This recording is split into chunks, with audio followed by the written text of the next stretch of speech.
Thank you for inviting me into your day and for your willingness to take a few minutes to allow me to shed some light on the process of going to graduate school and on the career options that come with making such a profound decision. I did not start graduate school straight out of undergrad. I was 2 years into a professional corporate career before I made the very conscientious decision to advance my career, not by climbing the ladder rung by rung, but by choosing a different way to land in a career for which I know that I was better suited. This, of course, meant graduate school. So even though I was working a demanding job with long hours, I applied and I started the graduate school process. But before I chose the program or the exact university, I deliberated long and hard about the quality of the faculty, the breadth of the classes, and the doability of holding a job while in school. Because going to graduate school is like having an insurance marker. You can use it to make advances in the career you have already started, or you can use it to move into a different profession, and to do so fairly confidently. I started the graduate school process knowing that I was underwhelmed with my work product, and I knew that I needed to make a change sooner or later. I also knew that I did not want to get pigeonholed into the career that I had already started. I wanted to leave myself opportunities.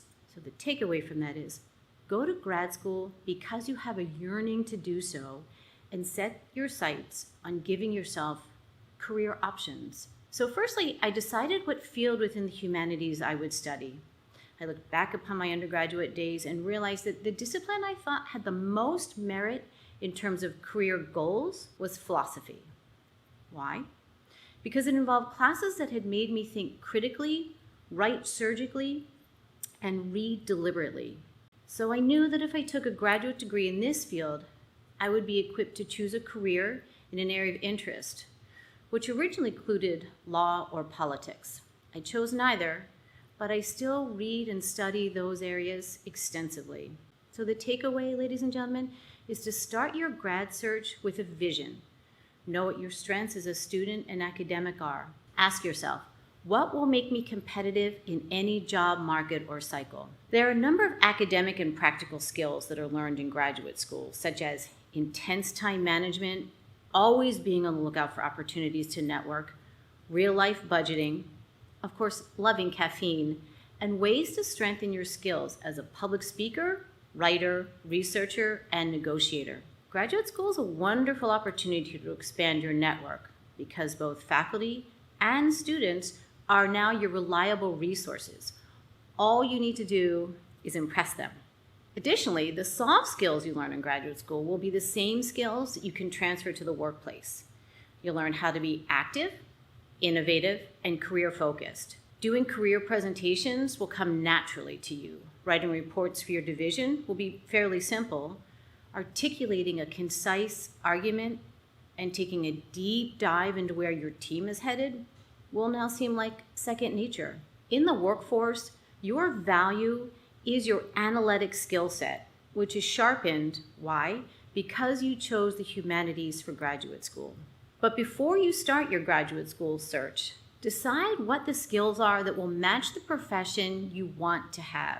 By that, I mean, if you believe your profession will require you to be critical, logical, fast-thinking, deliberate, and able to present a strong, fact-based argument, then you should look to the humanities for your grad degree, and dare I offer, look to philosophy to concentrate in. However, if you do choose philosophy, as I can tell you, be prepared to face the opposition that will bluntly ask you, well, what are you going to do with that degree? My best advice is to smile and offer whatever will stun the listener, because what you choose to do, you will be excellent at it. So the takeaway is, soak in the grad school environment, faculty, fellow professionals, and the networking opportunities. Graduate school is grueling. Please let me tell you that.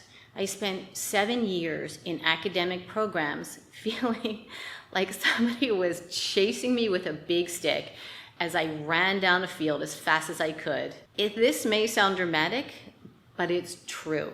Of course, the payoff is a feeling of accomplishment because you came over the finish line strong, and you will have achieved a goal that not many people have done.